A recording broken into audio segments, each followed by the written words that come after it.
Morning friends, welcome back to our channel mom and me talks and it's me Sandhya. ఎలా ఉన్నారండి అందరూ? నేనైతే సూపర్గా ఉన్నాను అని అంటాను అనుకుంటున్నారా? ప్రస్తుతానికి వాళ్ళకొని చూస్తే ఎలా ఉందో తెలుసు కదా. వాళ్ళకి ఎలా ఉన్నా నేను సూపర్గానే ఉన్నాను అండ్ మీరు అందరూ కూడా సూపర్ ఉండాలనే కోరుకుంటున్నాను. సో నా వాళ్ళకొని చూస్తే అర్థమైంది కదా, నీ ఇంట్లో పనులు జరుగుతున్నాయి. పనులు అని అంటే ఎవరో వచ్చేదో చేస్తున్నారని కాదు, నేనే నా బట్టలన్నీ డీక్లటర్ చేస్తున్నా అనమాట. ఇల్లంతా కూడా కొంచెం డీక్లటరింగ్ చేస్తున్నాం. మొన్నటి వరకు పిల్లలు ఎగ్జామ్స్ అని చెప్పి అసలు వాళ్ళకి ఒక్క పని చెప్పలే. ఇల్లంతా కూడా జస్ట్ అట్లా స్టాకప్ చేస్తాం అనమాట with all the stuff. So ఇప్పుడు వాళ్ళ ఎగ్జామ్స్ అయిపోయినాయి కాబట్టి వాళ్ళవి డీక్లటర్ చేస్తున్నా అండ్ పనిలో పని నాయి కూడా అన్ని డీక్లటర్ చేస్తున్నా అనమాట. వేసుకొని బట్టలు, ఇట్లా చీరలు, ఇంకా మన అంటే ఎన్ని ఉంటాయి చెప్పండి. ఫ్రాక్లు, డ్రెస్సులు, చీరలు, కుర్తీ ప్యాంట్లు, టీషర్ట్లు, జీన్స్లు, ఇట్లాగా ఎన్ని వెరైటీస్ ఉన్నాయన్నమాట. సో అవన్నీ కూడా ఇంకా తీస్తూ ఉన్నాను. జనరల్గా ఇవన్నీ కూడా మేము ఇచ్చేస్తూ ఉంటాం కదా. సో అలాగా ఈరోజు ఒక భారీ పనే పెట్టుకున్నాను అనమాట. ఆల్మోస్ట్ ఒక 2-3 బ్యాగులు అయితే వెళ్తాయి అనిపిస్తున్నాయి నాకు. సో కొంచెం డీక్లటర్ చేసుకుంటే మళ్ళీ మనకు కొత్త స్టఫ్ పెట్టుకోవడానికి ప్లేస్ వస్తుంది అన్నమాట. కొత్త స్టఫ్ పెట్టుకోవడానికి ప్లేస్ ఏమో తెలియదు కానీ కొంచెం అన్నీ మొత్తం ఇట్లా ఫిల్ అయిపోయింది అనమాట కబోర్డ్ అంతా కూడా. ప్రతిసారి డీక్లటర్ చేస్తూ ఉంటాను, అన్నీ ఇచ్చేస్తూ ఉంటాము ఎవరికి కావాలంటే వాళ్ళకి అలాగా. సో అలాగే ఇప్పుడు కూడా ఇది కావాలా, ఇది వద్దా, ఇది వేసుకుంటారా, ఇది వేసుకోనా అని చెప్పి అన్నీ ఆలోచించుకుంటూ అవి చేస్తున్నాను అనమాట. అండ్ అలాగే కొన్ని ఇయర్ రింగ్స్ కూడా, నా దగ్గర ఎన్ని ఇయర్ రింగ్స్ ఉన్నాయా అని అనిపించింది. మామూలుగా రోడ్ సైడ్లో నచ్చినవి అన్ని కొనేస్తుంటాం కదా. సో అలాగా ఇయర్ రింగ్స్ మొత్తం ఫుల్ చాలా ఉన్నాయన్నమాట. ఇంకా అవన్నీ కూడా ఒకసారి చూద్దాం. ఇదిగోండి ఇలాగా మొత్తం చాలా ఇయర్ రింగ్స్ ఉన్నాయి. ఇంకా ఇది ఒక బ్యాగ్, ఇక్కడ ఇంకో బ్యాగ్ ఉంది. ఇట్లాగా ఇవన్నీ కూడా చూస్తున్నా. సో పెట్టుకొని అన్నీ కూడా తీసేద్దాము అని చెప్పి. సో అదనమాట మొత్తం షెల్ఫ్లన్నీ అంటే ఇప్పుడు నా వల్ల కాదు, అందుకని కనిపించినట్లు కొన్ని అలా తీసేస్తూ మొత్తం ప్యాక్ చేస్తున్నాను. సో అది ఇప్పుడు చేపట్టిన కార్యక్రమం అనమాట. ఇంకా ఇల్లంతా డీక్లటర్ చేస్తున్నాము అంటే ఎంత పని ఉంటుందో తెలుసు కదండి. అఫ్ కోర్స్ ఇల్లంతా కాదులేండి, కొన్ని కబర్డ్స్ తీస్తేనే ఇల్లంతా మొత్తం గందరగోళంగా అయిపోయింది అనమాట. మొత్తం హాల్, బెడ్రూమ్, పిల్లల రూమ్, ఎవ్రీథింగ్ అన్నీ కూడా ఫుల్ ఇట్లా గందరగోళంగా అయిపోయినాయి. ఒక రోజు అంతా ఇవన్నీ సెట్ చేసుకోవడానికి టైం పడుతుందేమో అనిపించింది. అండ్ దట్టు నేను నా కబర్డ్స్ అన్ని తీయలేదు, జస్ట్ ఒక 2-3 కబోర్డ్లు తీసాను అనమాట. అంటే కబోర్డ్స్ కూడా మొత్తం తీయలేదు, జస్ట్ ఫ్యూ థింగ్స్ మాత్రమే అందులోంచి పిక్ చేసేసా అనమాట. అండ్ పిల్లల కబోర్డ్ మాత్రం మొత్తం అన్ని తీసి డీక్లటర్ చేయమన్నా, ఎందుకంటే వాళ్ళు ఎదుగుతూ ఉన్నారు కదా. చాలా వరకు టీషర్ట్స్, ప్యాంట్స్ ఇట్లాంటివన్నీ కూడా పొట్టి అయిపోయినాయి అనమాట. కొన్ని అయితే రీసెంట్గా 3 months బ్యాక్ తీసుకున్నవి కూడా పొట్టి అయిపోయినాయి. ఎందుకంటే వాళ్ళు గ్రోయింగ్ స్టేజ్లో ఉన్నారు, ప్రస్తుతానికి కొంచెం ఫాస్ట్ గ్రోత్లో ఉన్నారు కాబట్టి.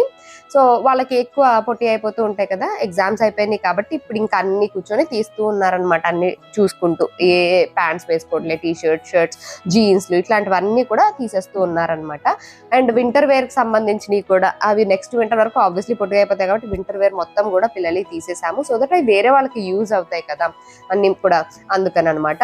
అండ్ అందుకనే నేను పిల్లలకి మరీ ఎక్కువ ఎక్స్పెన్సివ్ కూడా కొనేయాలి నేను అనుకోను. అన్ని చూసి బడ్జెట్లోనే షాపింగ్ చేస్తూ ఉంటాను అనమాట. అలా అని మరీ కాదులేండి, కానీ ఒక మీడియం రేంజ్లో మెయింటైన్ చేసుకుంటూ ఉంటాను నా బడ్జెట్కి తగ్గట్టుగా. ఎందుకంటే వాళ్ళకి పొట్టి అయిపోతే అవి మళ్ళీ రీయూజ్ చేయడానికి అవ్వదు. అదే మన చీరలు అనుకోండి, మళ్ళీ ఎవరో ఒకరికి ఇచ్చి రీయూజ్ చేసుకోవచ్చు, మనం కూడా చాలాసార్లు వేసుకుంటూ ఉంటాం కాబట్టి.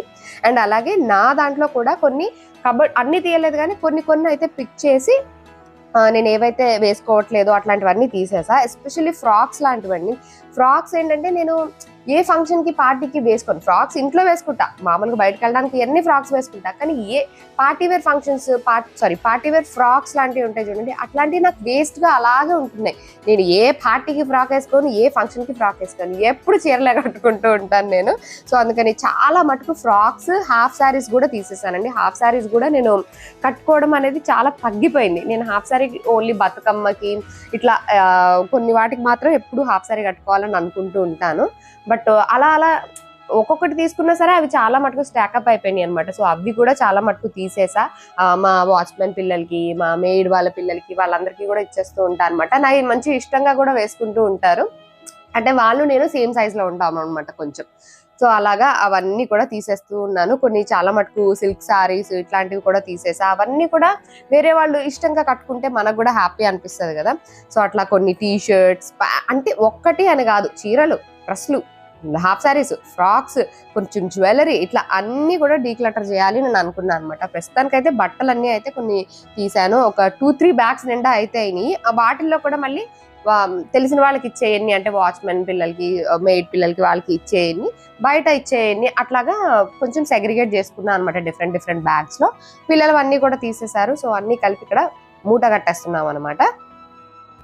కొన్ని అయితే మా ఇంటి సైడ్ ఒక ఆటో వస్తుందండి, అంటే ఇట్లా ఆర్ఫనేజ్ ఓల్డ్ ఏజ్ హోమ్ లాంటివి అనమాట. వాళ్ళకి ఏమన్నా ఇవ్వండి, ఏవైనా పర్వాలేదు, బెడ్షీట్స్, టవల్స్, బట్టలు, చీరలు ఏవైనా పర్వాలేదు, ఏమైనా తీసుకుంటాము అని చెప్పి వస్తుంది అనమాట. సో వాళ్ళకి ఇచ్చేస్తూ ఉంటాను కొన్ని పిల్లల బట్టలు, నావి కొన్ని, ఇవన్నీ ఇలాగా ఈ ఓల్డ్ ఏజ్ హోమ్ వాళ్ళకి ఇచ్చేసాను అనమాట. ఇది ఆటో వస్తుంది ఇంటి సైడ్. సో వాళ్ళకి ఇచ్చేస్తే వాళ్ళే కొంచెం ఎవరికైనా కావాల్సిన వాళ్ళకి అంతా ఇస్తారు కదా అని అన్నట్టుగా అనమాట. మన కబర్డ్స్ ని ఎట్లా అయితే డీక్లటర్ చేసుకుంటే పాతవన్నీ తీసేసి కొత్త వాటికి స్పేస్ ఉంటుందో, జస్ట్ లైక్ దాట్ మన మైండ్ లో కూడా పాత ఆలోచనల్ని స్టాకప్ చేసుకుంటూ ఉంటే దానికి కూడా ఒక థ్రెషోల్డ్ పాయింట్ ఉంటుంది, కొత్త ఆలోచనల్ని రానివ్వదు. సో అలాంటప్పుడు మన మైండ్ ని కూడా మనం డీక్లటర్ చేసుకుంటూ ఉండాలి. పాత విషయాలు, పాస్ట్ లో ఏవైతే మనల్ని హర్ట్ఫుల్ గా అయినాయో, మనం బాధపడ్డామో, వాటిని మనం ఏం మార్చలేం. So the only thing we can do is learn a lesson from that and just move on. ఆ పాత విషయాన్ని ఎంత తవ్వితే అంత లోతుకు తవ్వచ్చు అనమాట. సో ఎంత తవ్వకుండా ఉండి వాటిని వదిలేసి కొత్త వాటి గురించి ఆలోచిస్తామో అప్పుడే మనలో ప్రోగ్రెస్ కనిపిస్తుంది. సో ఈ కొత్త సంవత్సరంలో ఉగాది వస్తుంది కాబట్టి ఈ కొత్త సంవత్సరంలో నేను తీసుకుంటున్న resolution is one of that అనమాట. I don't want to dig into my past which is hurtful.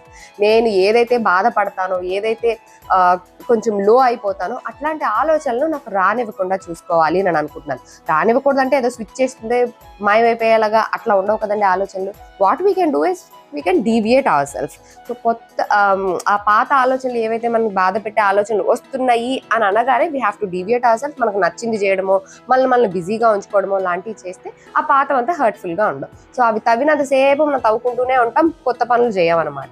So ఈ కొత్త సంవత్సరాల్లో పాత వాటిని వదిలేసి కొత్త ఎనర్జీ, కొత్త సంతోషాలు, కొత్త ఐడియాస్ తోటి మనందరం కూడా ముందుకు వెళ్ళాలి నేను మనస్ఫూర్తిగా కోరుకుంటున్నాను.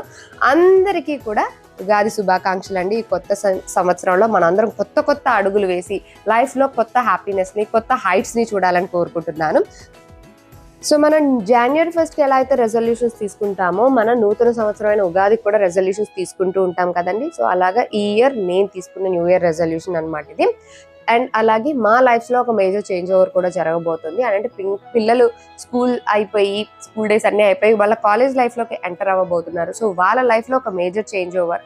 సో వాళ్ళకి ఎలా గైడ్ చేయాలి, వాళ్ళని ఎలాగా సపోర్ట్ ఇవ్వాలి, ఏంటి, ఇవన్నీ కూడా పేరెంట్స్గా మన లైఫ్లో కూడా ఒక మేజర్ చేంజ్ ఓవరే వస్తూ ఉంటుంది కదా. సో దానికి తగ్గట్టుగానే ఎలా ఏంటి అన్ని ప్లాన్ చేసుకుంటూ ఉన్నాం. అండ్ అలాగే ఫైనాన్షియల్ ప్లానింగ్ కూడా, ఆబ్వియస్లీ వాళ్ళ కాలేజ్లు, ఫీజులు ఇట్లాంటివి చాలా ఉంటాయి కాబట్టి వాటికి సంబంధించిన ఫైనాన్షియల్ ప్లానింగ్ కూడా ఆల్రెడీ స్టార్ట్ చేసాం అనమాట. మార్చ్, ఏప్రిల్ అంతా ఈ ఫైనాన్షియల్ ప్లానింగ్లోనే అయిపోతూ ఉంటుంది కదా. అఫ్ కోర్స్ ఎవ్రీ మంత్ చేసుకుంటాము, దానికి తగ్గట్టుగానే ఇయర్కి కూడా మనం కొన్ని ప్లాన్ చేసుకుంటాం కదా. సో అలాగా ఈ ఇయర్కి సంబంధించిన ఫైనాన్షియల్ ప్లానింగ్ అంతా కూడా చేసుకుంటూ ఉన్నాం అనమాట. అదేదో ఒకసారి కూర్చుంటే అయిపోద్ది అన్నట్టుగా ఉండదు. మనకు ఏంటంటే ఇట్స్ అ ప్రాసెస్ అనమాట. మీరు ఒక ఎక్సెల్ షీట్ పెట్టుకొని దాంట్లో చేంజెస్ చేసుకుంటూ అలాగా ప్లాన్ చేసుకుంటూ ఉంటాం అనమాట, నేను మా వారు కలిసి. సో అది కూడా ప్రోగ్రెస్లో ఉంది. సో ఇక్కడ నేనేం చేస్తున్నా అంటే కిచెన్లో ఇవి పీస్ ఉంటాయి కదండి, మిక్స్డ్ పీస్, వీటిని నానేస్తున్నాను అనమాట. అన్ని చేంజెస్తో పాటు మన హెల్త్ కూడా మారుతూ ఉంటుంది. So we have to be more careful మన హెల్త్ పట్ల, మన ఫ్యామిలీలో అందరి హెల్త్ పట్ల. సో అందుకని హెల్తీ డైట్ తీసుకోవడం ఈజ్ అన్నిటికన్నా మించింది. సో ఎందుకంటే హెల్త్ ఉంటేనే ఏదైనా ఉంటుంది, హెల్తీగా లేకపోతే ఏది లేనట్టే అనిపిస్తూ ఉంటుంది. కాబట్టి హెల్తీ ఫుడ్ తీసుకోవడం అనేది కూడా మన రెజల్యూషన్లో భాగంగా అయిపోవాలి. రెజల్యూషన్ అనే కాదు, మన లైఫ్ స్టైల్లో ఒక భాగం అయిపోవాలి. సో ఇక్కడ నేను మిక్స్డ్ పీస్ అవి నానపెడుతున్నాను అనమాట. ఎందుకంటే రోజు ఏదో ఒక ప్రోటీన్ ఇవ్వాలి అన్నట్టుగా అనమాట. సో అదేం లేదు, నానబెట్టి మొలకలు వచ్చిన తర్వాత బాయిల్ చేసి కొంచెం సాల్ట్, పెప్పర్, చాట్ మసాలా వేసేసుకొని తినేసినా బాగానే ఉంటుంది. దాన్ని ఇంకొంచెం మంచిగా చాట్ లాగా చేసుకొని తిన్నా బాగుంటుంది. So do definitely have some protein in your diet. పాతవన్నీ తీసేయగానే మనకు ఒక న్యూ ఎనర్జీ వస్తుంది, ఒక ఫ్రెష్ ఫీలింగ్ వస్తుంది అన్నమాట. అట్లాంటి ఫ్రెష్ ఫీల్ అండ్ న్యూ ఎనర్జీతో మనందరం కొత్త సంవత్సరాన్ని ప్రారంభించాలని మనస్ఫూర్తిగా కోరుకుంటున్నానండి. మరొకసారి అందరికీ ఉగాది పండుగ శుభాకాంక్షలు. సో అదండి ఇవాల్టి నా వీడియో. That's it for today friends. See you all in another video. Till then take care and by.